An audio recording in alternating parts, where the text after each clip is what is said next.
नमस्कार साथियों। आज भारतीय संविधान के प्रमुख वादों के जो सीरीज चल रही है कि डायरेक्टली क्वेश्चन कैसे बनते हैं, उनमें हम तीसरे पार्ट में आते हैं। जो शेष बचे हुए वाद हैं उनको आज हम करेंगे। ठीक, दो आपने देख चुके हैं, दो पार्ट इसके कि भारतीय संविधान के कौन कौन से प्रमुख वाद हैं उनके बारे में आपने देख लिया है जो डायरेक्टली क्वेश्चन पूछे जाते हैं। आज हम अगली सीरीज में आते हैं, देखते हैं अब कौन से वो बचे वाद हैं जहां से सीधे तौर पे प्रश्न पूछे जाते हैं। ठीक है, तो पहला वाद है एम.एच. हास्काट बनाम महाराष्ट्र राज्य 1978 का। M H. Hoskot versus M H. Hoskot versus Maharashtra राज्य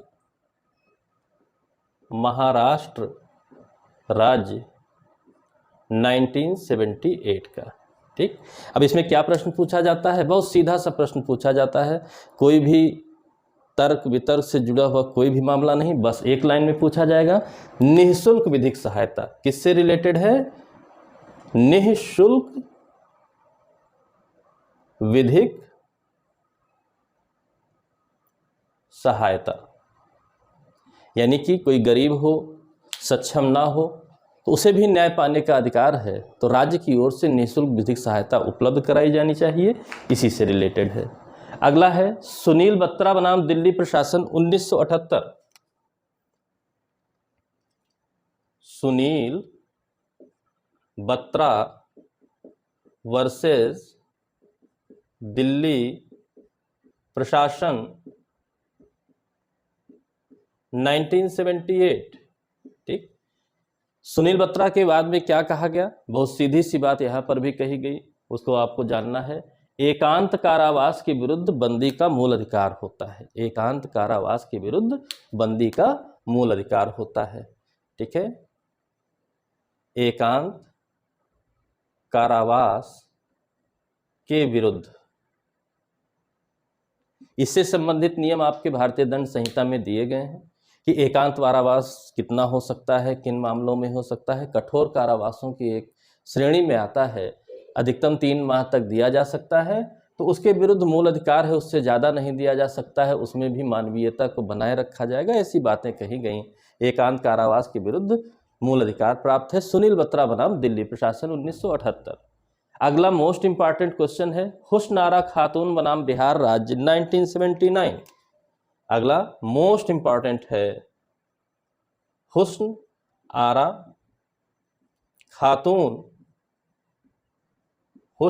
खातून वर्सेस बिहार राज्य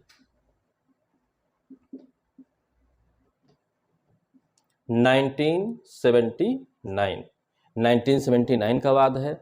बहुत ही लीडिंग क्वेश्चन है। इसमें क्या कहा गया? यहां कहा गया शीघ्र परीक्षण। ठीक है, शीघ्र परीक्षण का अधिकार,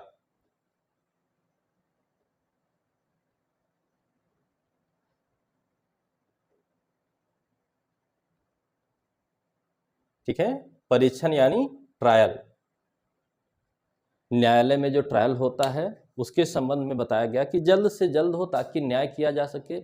यदि न्याय देने में भी देर होती है तब भी अन्याय ही होता है, इसलिए शीघ्र परीक्षण के अधिकार को मूल अधिकार बताया गया। ठीक है, लोगों को मानवीय गरिमा के साथ जीना है, तो अगर उनके विरुद्ध कोई मामला है तो जल्द से जल्द उसका परीक्षण होना चाहिए कि वो दोषी है या नहीं है, इस बात का निस्तारण होना चाहिए। इस मामले में बहुत से लोग जेल में बंद थे जिनके परीक्षण की टाइम, जितना मैक्सिमम सजा मिलनी चाहिए थी जिन अपराधों के लिए बंद थे, उससे ज़्यादा समय परीक्षण में ही हो चुका था।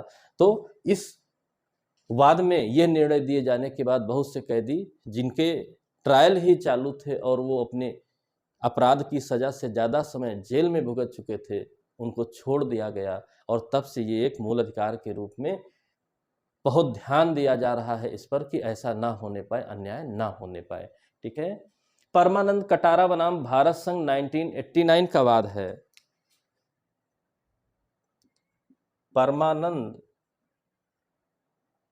कटारा वर्सेस भारत संघ 1989 का वाद है।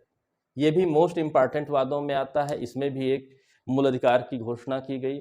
चिकित्सा सहायता पाने का मूल अधिकार, इसमें किसको बताया गया? चिकित्सा सहायता पाने का मूल अधिकार।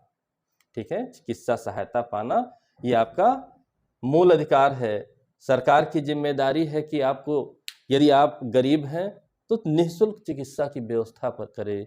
विदाउट चिकित्सा किसी की डेथ ना होने पाए, भारत में समस्या ना रहे, ये सरकार की जिम्मेदारी है। और उस जिम्मेदारी के लिए बताया गया कि ये मूल अधिकार है, आप इसका वायलेशन नहीं कर सकते हैं। अगला है चमोली सिंह बनाम उत्तर प्रदेश राज्य 1996। चमोली सिंह बनाम उत्तर प्रदेश राज्य, चमोली सिंह वर्सेस उत्तर प्रदेश राज्य। ठीक है, चमोली सिंह वर्सेस उत्तर प्रदेश राज्य 1996 का वाद है ये, सुप्रीम कोर्ट का। इसमें आश्रय के अधिकार को एक मूल अधिकार बताया गया। इसमें आश्रय के अधिकार को, आश्रय का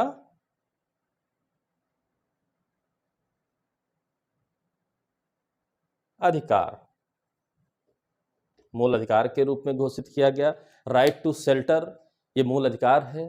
तो इसके अकॉर्डिंग आप हमेशा देखते हैं किसी भी सार्वजनिक स्थानों पर छाया की व्यवस्था की जाती है, रात्रि विश्राम हाउसेस की व्यवस्था की जाती है। ठीक है, रोडवेज पर, रेलवे स्टेशन पर, इन सब जगहों पर, तमाम जगहों पर कोई भी सार्वजनिक स्थान हो। और अगर किसी के पास घर नहीं है तो उसके लिए भी तमाम सरकार की योजनाएं चल रही हैं कि आश्रय विहीन नहीं होना चाहिए। तो सरकार की योजनाएं भी हैं और सुप्रीम कोर्ट भी कहता है कि आश्रय पाने का अधिकार एक मूल अधिकार है, इससे किसी को वंचित नहीं किया जा सकता है, वंचित नहीं किया जा सकता है। ठीक, इसके बाद मोस्ट इंपॉर्टेंट केस आया मुरली एस देवरा बनाम भारत संघ 2002 का वाद। मुरली एस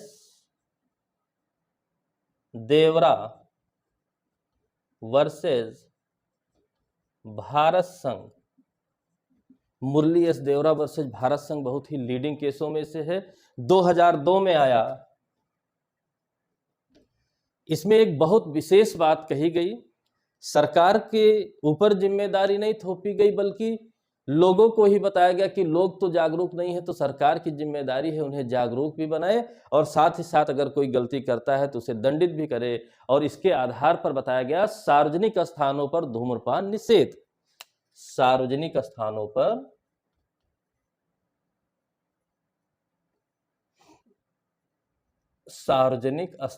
पर धूम्रपान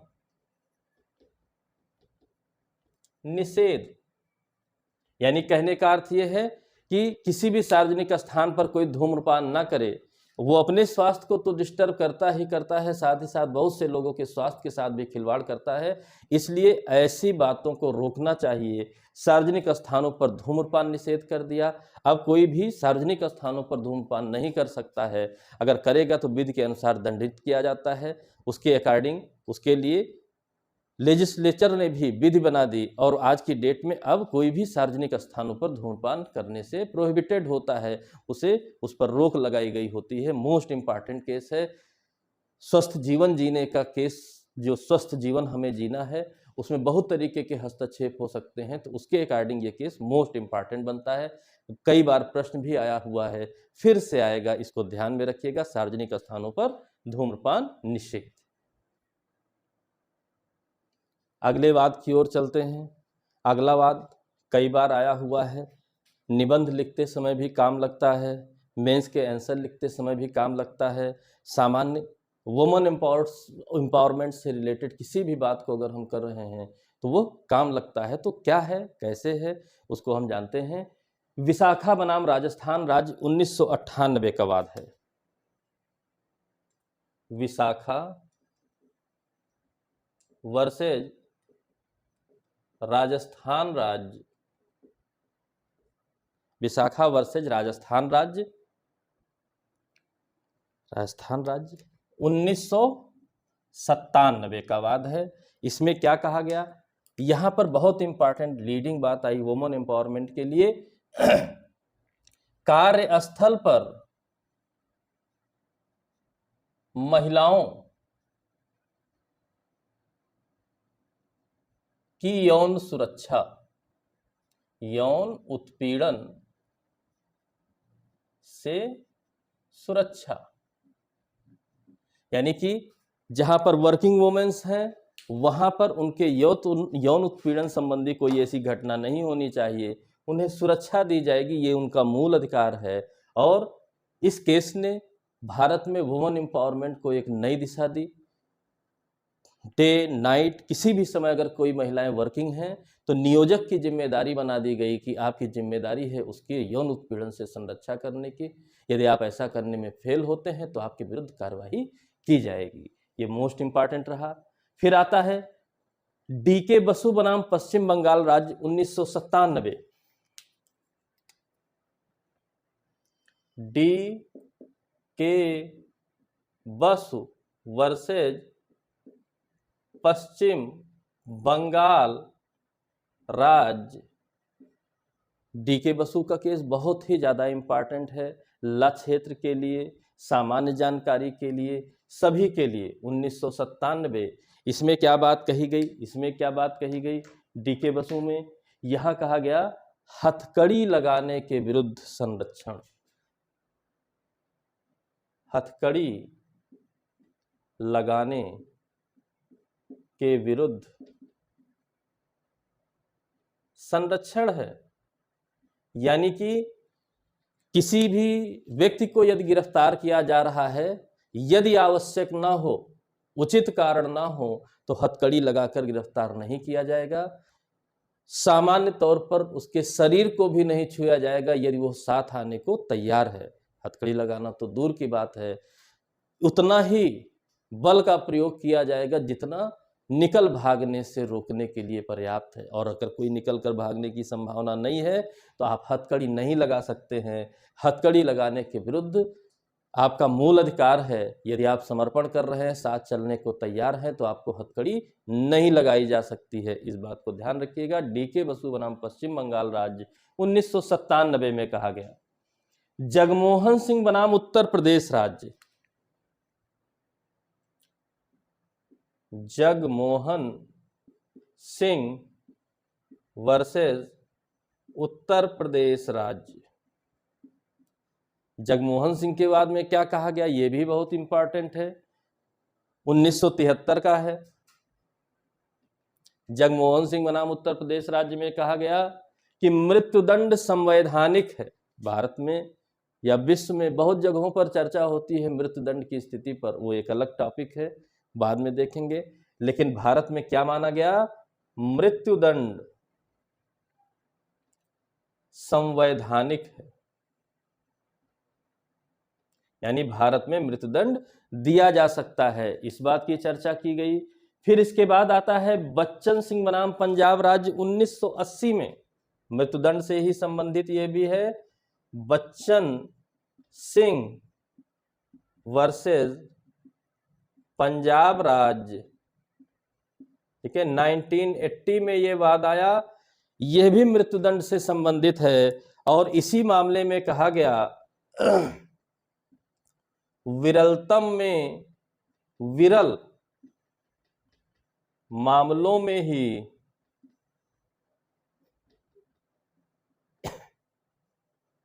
मृत्युदंड, विरलतम से विरल मामलों में ही मृत्युदंड दिया जा सकता है, अन्य किसी में नहीं।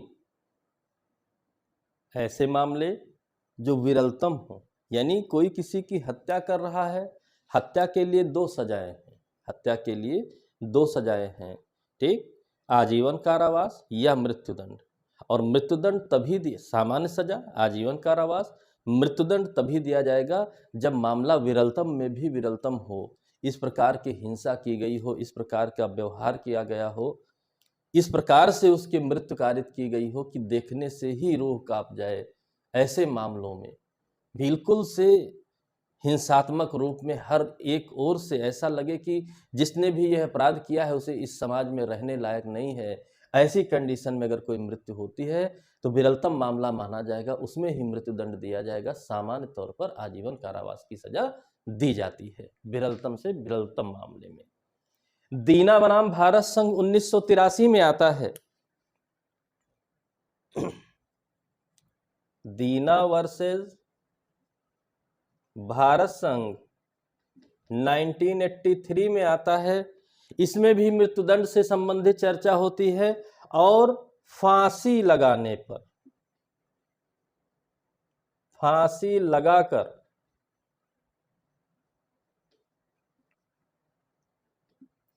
भारत में मृत्युदंड के तरीके पर दीना वर्सेस भारत संघ में चर्चा होती है और यह कहा जाता है कि अन्य किसी विधि से नहीं, फांसी लगा करके मृत्युदंड देना ही संवैधानिक है, कोई समस्या नहीं है और किसी तरीके से मृत्युदंड देने की आवश्यकता नहीं है, ये एक संवैधानिक तरीका माना गया। तो वर्तमान में अगर भारत में किसी को मृत्युदंड देना है तो उसे फांसी लगा करके ही मृत्युदंड दिया जाएगा, ठीक है, और कोई तरीका नहीं अपनाया जाएगा, ठीक है। दीना बनाम भारत संघ। फिर आता है मिट्ठू बनाम पंजाब राज्य 1983 का वाद। बहुत बार यह केसला आ चुका है। मिट्ठू वर्सेस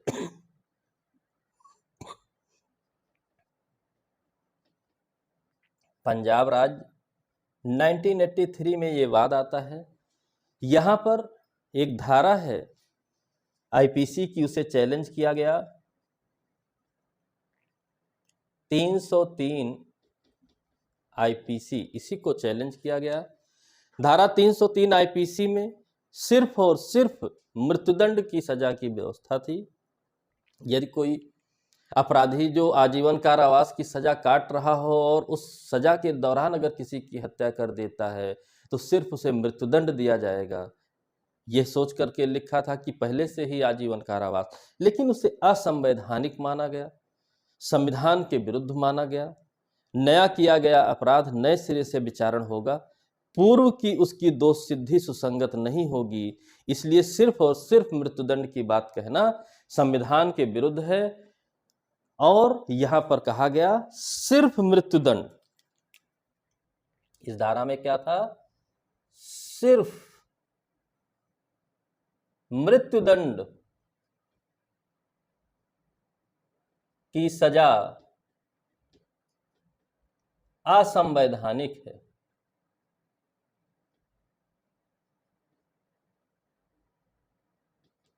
यानी कि मृत्युदंड एक विकल्प है, न कि केवल मृत्युदंड की सजा होनी चाहिए, असंवैधानिक बताया गया और धारा 303 आईपीसी को शून्य घोषित कर दिया गया। आज भी इसकी वैल्यू शून्य ही है, आज भी इसकी वैल्यू शून्य ही है। अगला वाद है मोस्ट इंपॉर्टेंट, बंदी प्रत्यक्षीकरणवाद के रूप में जाना जाता है। इमरजेंसी के दौरान बहुत से लोगों को जेल में डाल दिया गया था और बात आई कि क्या न्यायालय की अधिकारिता शून्य हो जाती है जब इमरजेंसी लगाई गई हो, राष्ट्रीय आपात लगाया गया हो। तो एसडीएम जबलपुर का वाद आता है। एसडीएम जबलपुर बनाम शिवाकांत शुक्ला 1976 का वाद है। एसडीएम जबलपुर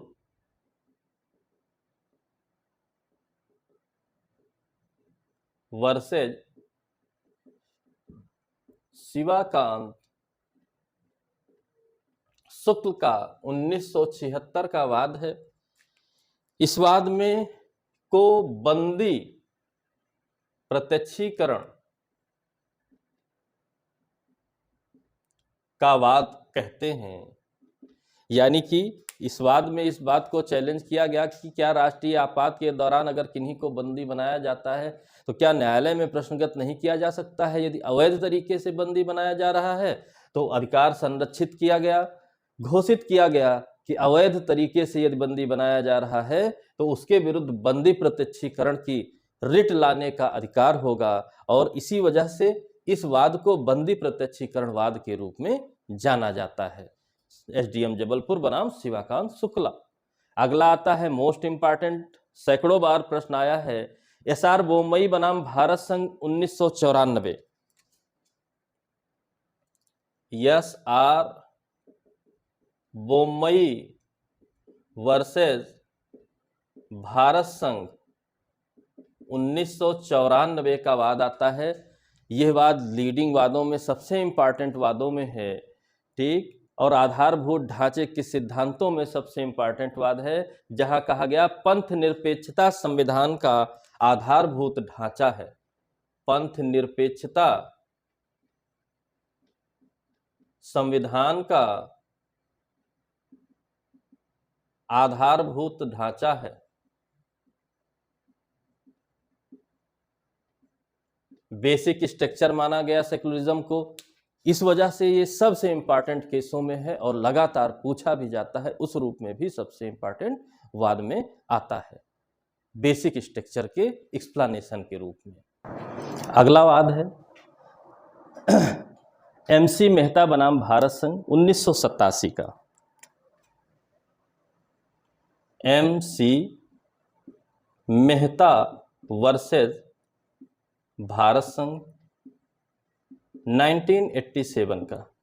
आप जानते हैं बहुत फेमस केस है, सैकड़ों बार ये प्रश्न भी आया हुआ है। भोपाल गैस त्रासदी से जुड़ा हुआ है और उस त्रासदी में जिन लोगों की जान गई, विकलांग हो गए परमानेंटली, जिनके परिवारों को नुकसान हुआ, उसके कंपनसेशन के लिए ये बात था कि जो दिया गया कंपनसेशन है वो उचित नहीं है, युक्त कंपनसेशन दिया जाना चाहिए, जैसी ज़रूरत हो वैसा, न कि एक लकीर के फ़कीर की तरीके से दिया जाए। और यहाँ पर पर्यावरण से रिलेटेड इश्यूज पर भी बात हुई। एब्सोल्यूट लायबिलिटी, पूर्ण दायित्व के सिद्धांत को पारित किया गया। तमाम तरीके से यह केस मोस्ट इंपॉर्टेंट केस है और बताया गया क्या, लोकहितवाद लाया गया था। ये लोकहितवाद के रूप में फेमस है, ठीक है। पर्यावरण स्वच्छ हो, इस रूप में फेमस है। और साथ ही साथ कभी कभी ये भी पूछ लेता है, भोपाल गैस त्रासदी, भोपाल गैस त्रासदी से संबंधित वाद कौन सा है, तो ये बताया जाता है MC मेहता बनाम भारत संघ 1987 का वाद है, ठीक है। मोस्ट इंपॉर्टेंट है, कई तरीके से प्रश्न आया हुआ है, इसलिए उसे जानना आप लोगों को जरूरी है। भोपाल गैस त्रासदी का वाद। अगला वाद है, मोस्ट इंपॉर्टेंट है, रिसेंट वादों में, नए चर्चाओं में मोस्ट इंपॉर्टेंट वाद है, ठीक है। रूपा अशोक हुर्रा वर्सेज अशोक हुर्रा का वाद। रूपा अशोक हुर्रा वर्सेज अशोक हुर्रा का वाद। रूपा अशोक हुर्रा वर्सेज अशोक हुर्रा का वाद। इसमें एक नए सिद्धांत को मान्यता दी गई और इसकी आजकल बहुत चर्चा है, दोषहारी याचिका, जिसको हम कहते हैं क्यूरेटिव पिटीशन।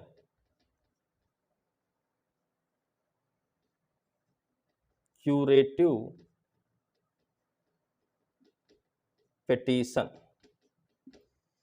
इस नए सिद्धांत को जो पारित किया गया उसमें यह बताया गया कि अगर सुप्रीम कोर्ट द्वारा किसी मामले में सजा दी गई हो तो सामान्य तौर पर राष्ट्रपति को अधिकार होता है सजा को माफ आदि करने का, न्यून करने का, ठीक है, निरसन, परिहार, कुछ भी करने का राष्ट्रपति को अधिकार दिया गया है अनुच्छेद 72 में संविधान में।